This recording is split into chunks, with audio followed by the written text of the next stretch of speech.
कांड, अयोध्या कांड के पीछे आता है अरण्य कांड। अरण्य कांड निर्व्यसन बनाता है। अरण्य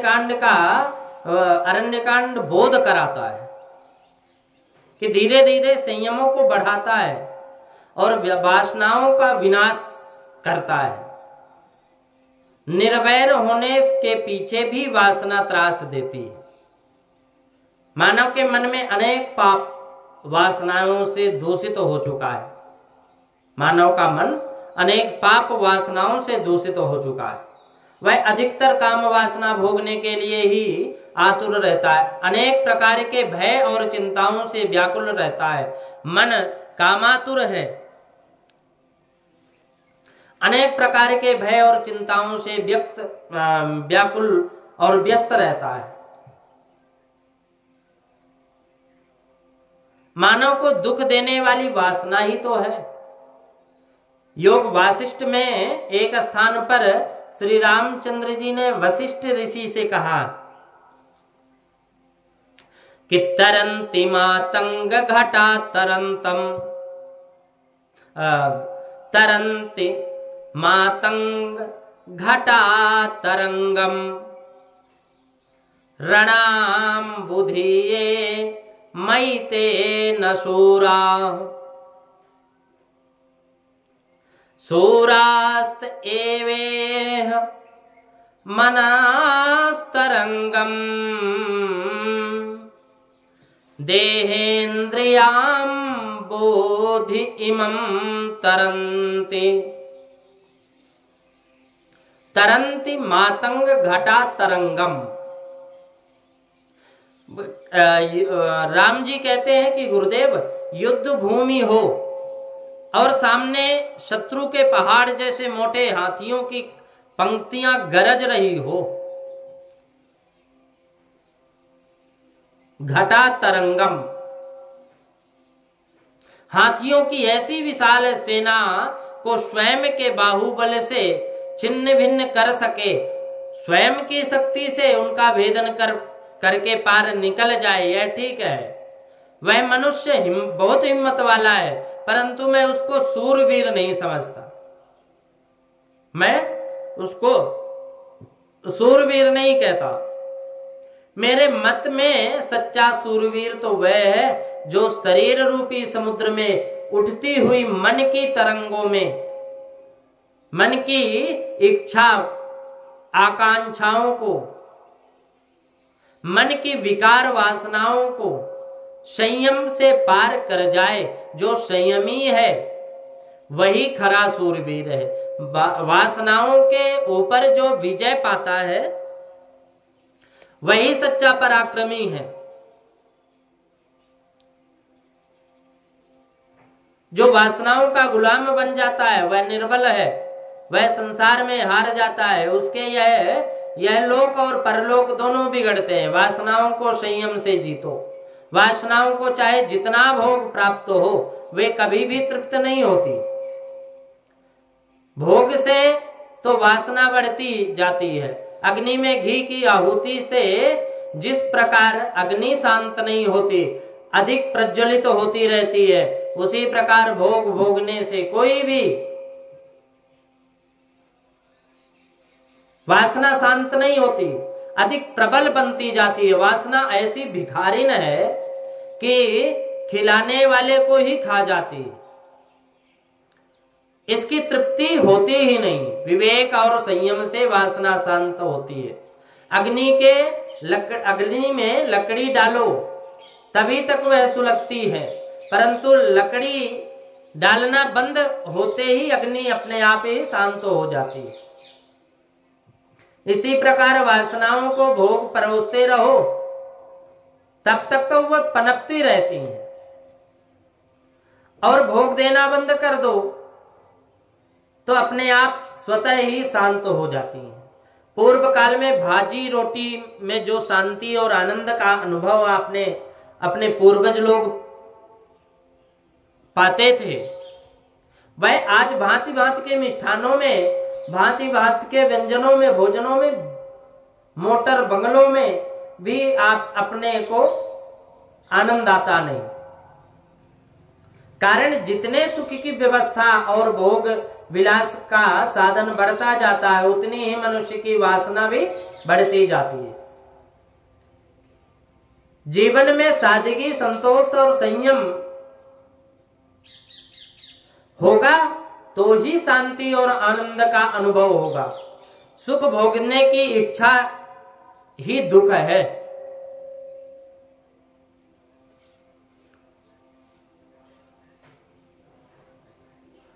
वासनाओं, भगवान तुमको सुख दे तो विवेक से प्रभु का स्मरण करते हुए थोड़ा सुख भोगो तो बाधा नहीं है।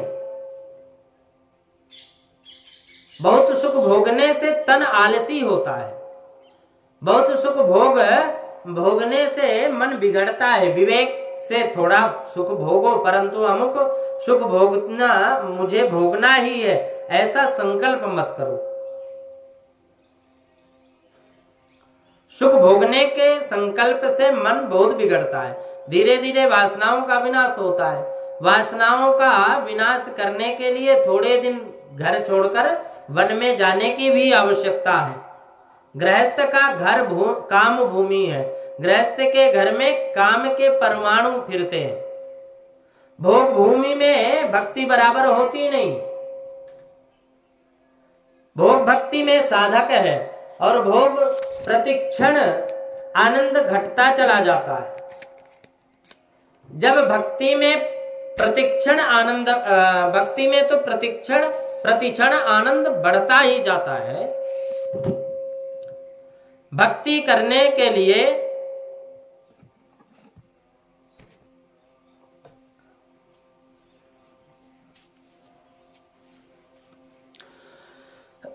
श्री सीताराम जी महाराज की जय।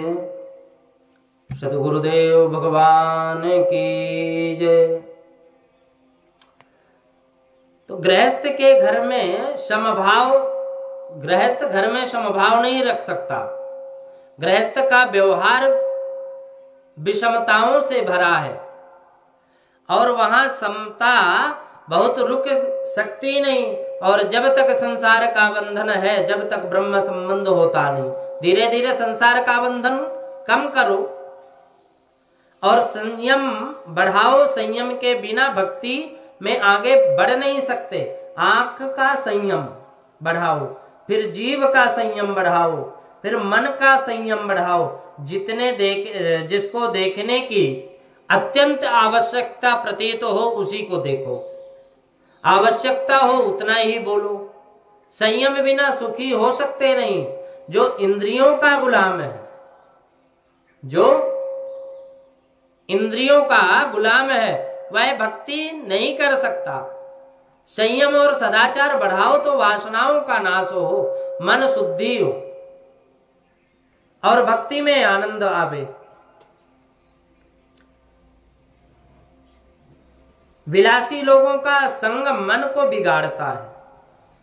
कहते हैं जैसा खाए अन्न वैसा हो मन, और जैसा संग करोगे वैसा ही हमारा भी मन परिवर्तित तो होता है। हम बार बार सत्संग में जाएंगे तो हमारा मन, हमारा विचार हमेशा सत्संग की ओर ही अग्रसर रहेगा। हम जुआरी के पास बैठेंगे तो हमारा मन भी बार बार जुआ खेलने का आएगा। हम किसी नेता के पास बैठेंगे तो अनायास ही नेतागिरी चली आती है, अपने शरीर में ही आ जाती है, रोम रोम में बस जाती है। कोई भी हम कार्य करते हैं और कार्य के साथ अगर हम लगे हुए हैं किसी के भी साथ में, तो संग रहने मात्र से उसका असर पड़ता है। उसी प्रकार बिगड़े हुए मन को सुधारने के लिए घर छोड़कर किसी पवित्र स्थान में, तीर्थ में रहने की आवश्यकता है। एकांत की आवश्यकता है। एकांत में ईश्वर भजन करो। एकांत मन को जल्दी एकाग्र बनाता है। ईश्वर में सर्व का अंत करना, उसका नाम है एकांत। एक ईश्वर में सर्व का, सबका अंत कर देना, उसी का नाम है एकांत। एक के सिवा सबका अंत। और एक कौन है? वो ईश्वर है, वो परमात्मा है, नारायण है। मन को ईश्वर में एकाग्र करना हो तो एकांत में रहने की बहुत आवश्यकता है। एकांत में जिसका मन शांत रहता है, एकांत में जिसको प्रभु भजन में थोड़ा भी आनंद आता है, उसकी बुद्धि में ज्ञान अपने आप ही उदय होता है, स्फुरण होता है। उसकी वासनाओं का धीरे धीरे नाश होता है। वासना जागती है अज्ञान से। हमारे अंदर अज्ञान भरा हुआ है तो इसलिए वासना जागृत होगी, और अज्ञान से शरीर का सुख मेरा सुख है समझ बैठता है ऐसा मनुष्य। ऐसे अज्ञान से वासना जागृत होती है। परमात्मा का ज्ञान ना हो तब तक वासनाओं का नाश होता नहीं, और वासना से पाप होता है। पाप का मूल है अज्ञान। अज्ञान का विनाश ज्ञान से होता है। अज्ञान का विनाश ज्ञान से होता है। वासनाओं का विनाश करने के लिए ज्ञान की आवश्यकता है, और एकांत में शांत चित्त से प्रभु भजन करने से बुद्धि में ज्ञान अपने आप अनायास ही स्फुरित होता है। ज्ञान भक्ति बढ़ानी हो तो धीरे धीरे घर अवश्य छोड़ना। 12 महीने बंगले में रहे उसकी ज्ञान भक्ति बढ़ती नहीं। आजकल कितनों को ही घर में रोज थप्पड़ पड़ता है, चांटा पड़ता है, परंतु घर छोड़कर जाते नहीं। लड़के अपमान करते हैं, बहू अपमान करती हैं, फिर भी घर छोड़कर नहीं जाते। अरे 5 वर्ष का बालक है, मन में विचार करते, 5 वर्ष का बालक है ध्रुव, मन में विचार करो कि 5 वर्ष का बालक ध्रुव घर में तनिक सा अपमान हुआ तो घर छोड़कर वन की ओर तपस्या करके उसने परमात्मा का मार्गदर्शन किया। वृद्धावस्था है, सबको छोड़कर जाने का समय निकट है, माथे पर काल बैठा है, फिर भी यह जीव मोह छोड़ सकता नहीं, घर छोड़ सकता नहीं, अपने स्वजनों को छोड़ सकता नहीं। इसलिए हमें कोशिश करना चाहिए कि हम ज्यादा नहीं, 12 महीने में 1 महीना हम भगवान के श्री चरणों में और एकांत में दें, जहां हमारी हर वस्तु का अभाव हो। हम अभाव स्वरूप जीवन जी करके भी देखना चाहिए हमें, जैसे छोड़ करके भी देखना चाहिए घर को। व्याघ्रीव तिष्ठति जरा परिचर्ययन्ति रोगाश्च शत्रव इव प्रर्हन्ति नेहम् आयुः परिस्रवति भिन्नघटादिवाम्भ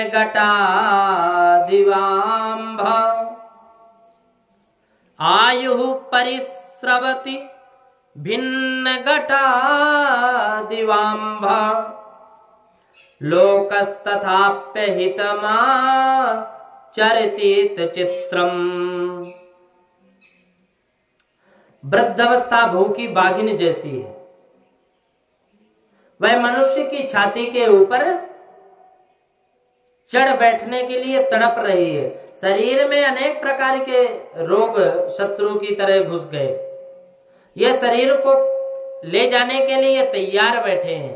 किसी चटके हुए घड़े के अंदर पानी रखा हो, वह पानी जिस प्रकार बहने लग जाता है ना, उसी प्रकार मनुष्य के जीवन का समय सनई रिस रहा है।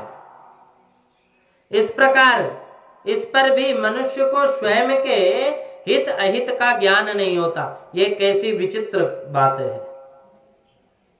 वृद्धावस्था में घर के लोग बहुत त्रास देते हैं। कोई कुछ सुनता नहीं है, मानता नहीं है। अरे घर में बूढ़ों के साथ कोई बात करने को राजी नहीं है। पश्चात जीवति जर जर गेह, पश्चात जीवति जर जर देह, वार्ताम कोपि न प्रक्षत गेह। तब शंकराचार्य भगवान कहते हैं कि भज गोविंदम, भज गोविंदम, गोविंदम भज मूढ़मते।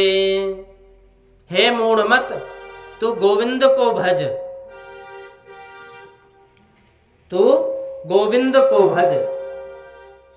घर में कोई खैर खबर पूछता नहीं, फिर भी घर की आसक्ति छूटती नहीं, और तुम जिनके प्रति अत्यंत आसक्ति रखोगे, जितना प्रेम रखोगे, जितना दुलार करोगे, जितना भाव रखोगे, वे ही तुमको अधिक रुलाएंगे।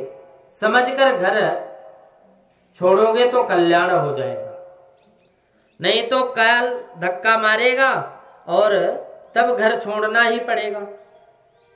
अंतकाल में घबराहट क्यों होती है? इस जीव को घर छोड़ना सहन नहीं होता, तभी तो यमदूत जबरदस्ती घर छुड़ाते हैं, और जैसे तैसे घर छोड़ना तो पड़ेगा ही, छोड़े बिना छुटकारा नहीं। अरे जबरदस्ती छुड़वाने से तुमको कष्ट होता है, बहुत वेदना होती है, बहुत दर्द होता है, बहुत पीड़ा होती है। समझकर घर छोड़े वह बुद्धिमान है। समय से पहले ही तैयारी बना ले। और तैयारी किस चीज की? तैयारी भगवान नाम संकीर्तन की, भगवान के श्री चरणों की रज, भगवान के श्री चरणों की शरण गहन प्राप्त करने की प्रार्थना यदि मनुष्य कर ले। और वो प्रार्थना क्या है? भगवान नाम संकीर्तन। कलयुग केवल नाम आधारा। तुम समझकर ही 2 महीने के लिए घर छोड़ दोगे तो क्या बुरा होगा? 1 महीना 2 महीने के लिए यदि छोड़ दिए तो भगवान एकांत में रहकर भगवान के श्री चरणों का हम वंदन करें, भगवान के श्री चरणों की हम रज मस्तक में लगाएं। 1-2 महीना किसी पवित्र तीर्थ में रहकर प्रभु का भजन करो। मानव वन में रहकर तप ना करे, तब तक इसके जीवन में दिव्यता नहीं आती। और श्री रामचंद्र जी खाते हैं कंदमूल, आरोगते हैं। वन में राम जी दाल चावल नहीं खाते, फल खाते हैं और कंदमूल आरोगते हैं। भगवान वनवास में मध्य में राम ने अनाज लिया, वनवास के मध्य में राम जी ने अनाज लिया, ऐसा कहीं भी नहीं लिखा।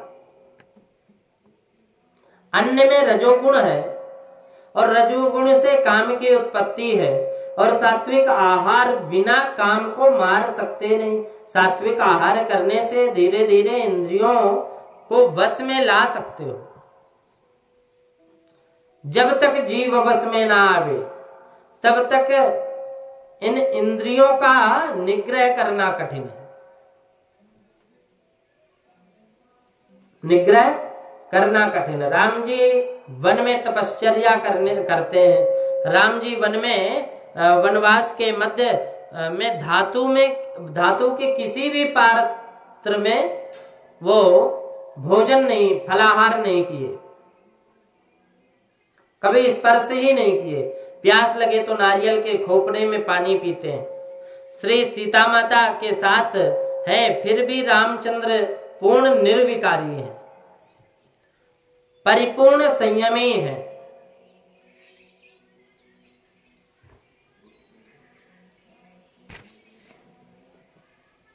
राम जी परिपूर्ण संयमी है। राम जी पूर्ण यौवन में वन में गए, वृद्धावस्था में गए ऐसा नहीं है। बुढ़ापे में तीर्थ में जाकर भजन करेंगे ऐसा नहीं। राम जी यौवन में वन गए। शरीर सबल हो तब जाना, कोई जाना नहीं होता। श्री रामचंद्र जी की अवस्था उस समय 26 वर्ष की थी और माता सीता जी की 18 वर्ष की अवस्था थी।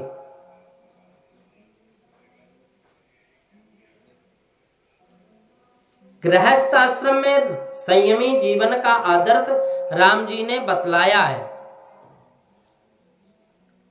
पहले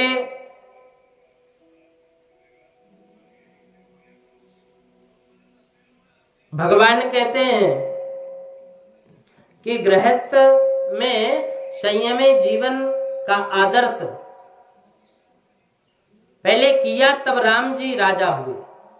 स्वयं किए भगवान ने। वनवास बिना जीवन में सुवास आता नहीं। अब अच्छा, सात्विकता आती नहीं है। अरे 12 मास जंगल में रहे बिना कोई महान हुआ नहीं। जगत में जितने भी संत हुए, जितने भी विभूति हुई, महाआत्मा हुए, उनके चरित्र को पढ़ोगे तो प्रतीत होता है उन्होंने बहुत दिन तक वन में रहकर तपश्चर्या की है, पवित्र संयमी जीवन बिताया है, भाव पवित्र रखा है, वासना के ऊपर विजय मिल सकी है।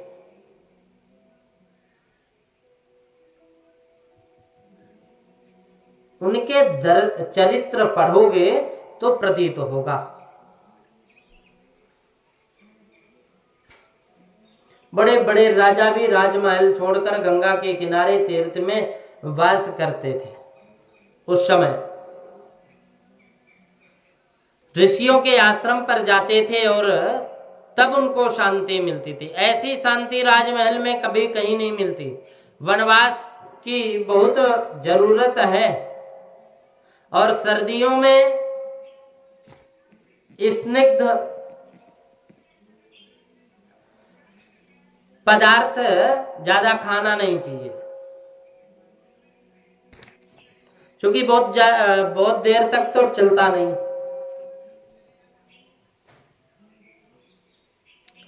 एकाध मास वन में रहने की आवश्यकता है, तभी तप होगा। 11 महीना तुमको पाप करने के लिए विमुख करता है, तो 1 महीना हम भगवान के नाम के लिए निकाल दें। अरण्यकांड ज्ञान देता है। वासना का विनाश के लिए थोड़े दिवस विरक्त साधुओं का संत करो, भजनानंदी महात्माओं का संग करो, सात्विक जीवन बिताए, साधारण भोजन करे, एकांत में रहकर, एकांत में बैठकर प्रभु के किसी भी नाम का अनुष्ठान करो, ध्यान करो, भगवान का सतत श्री चरणों में नमन करते रहो। जीवन में यदि हमारे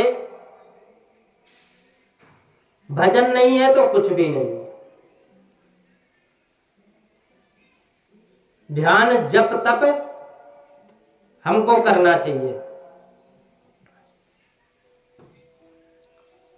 किसी गरीब वैष्णव को विष्णु यज्ञ करने की इच्छा हो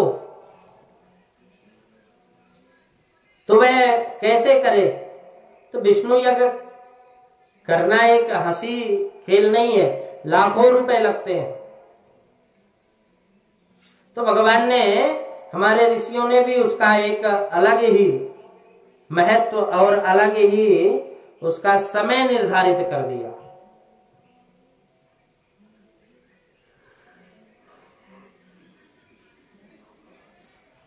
समय निर्धारित कर दिया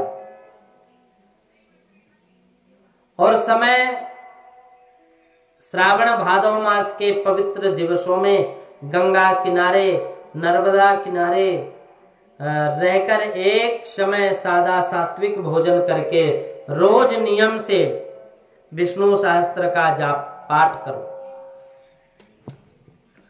इस प्रकार विष्णु सहस्त्र नाम के 1200 पाठ करोगे तो तुमको विष्णु यज्ञ करने का फल मिलेगा।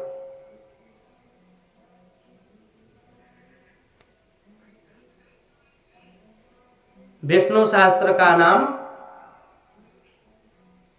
पाठ करने मात्र से।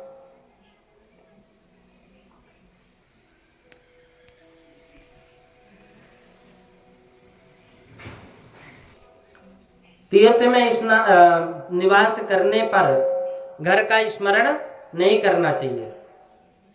तीर्थ में रहकर घर की याद करने से तो अच्छा है कि घर में ही रहें। फिर ईश्वर का भजन करना ठीक है, तीर्थ में रहकर लौकिक बातें मन में नहीं रखनी चाहिए।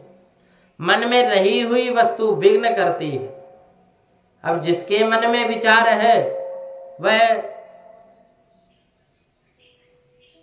घर छोड़ दे और तीर्थ में भी रहता हो अथवा जंगल में रहता हो, पेड़ के नीचे भी बैठा हो, वहां भी चकवा चकवी का प्रसंग देखने के से मन में पाप आता हो उसके, तो संसार छोड़कर तीर्थ में जाओ और उस संसार को मन से बाहर ना निकाल सको तो कोई फल नहीं मिलता। संसार छोड़कर तीर्थ में जाओ, चाहे हजारों बार जाओ, लेकिन फिर फल नहीं मिलता। इसलिए भगवान नाम करने के लिए एकांत में जाना है और वहां पूर्व कि कोई भी कार्य को स्मरण नहीं करना चाहिए। संसार छोड़कर तीर्थ में जाओ तो आनंद ही आनंद है।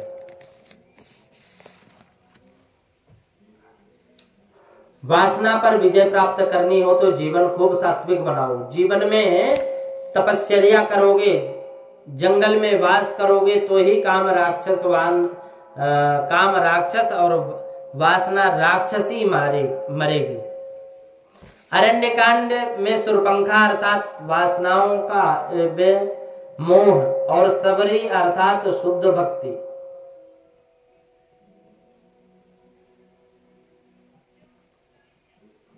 अरण्यकांड बोध कराता है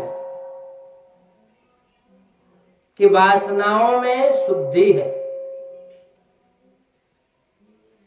अरण्यकांड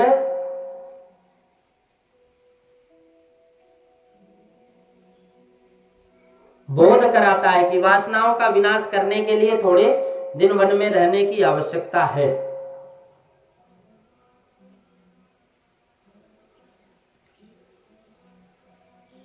वन में रहकर वासनाओं का विनाश हो तो फिर पीछे ईश्वर के साथ मित्रता होती है। अरण्य कांड के पीछे आता किष्किंधा कांड। किष्किंधा कांड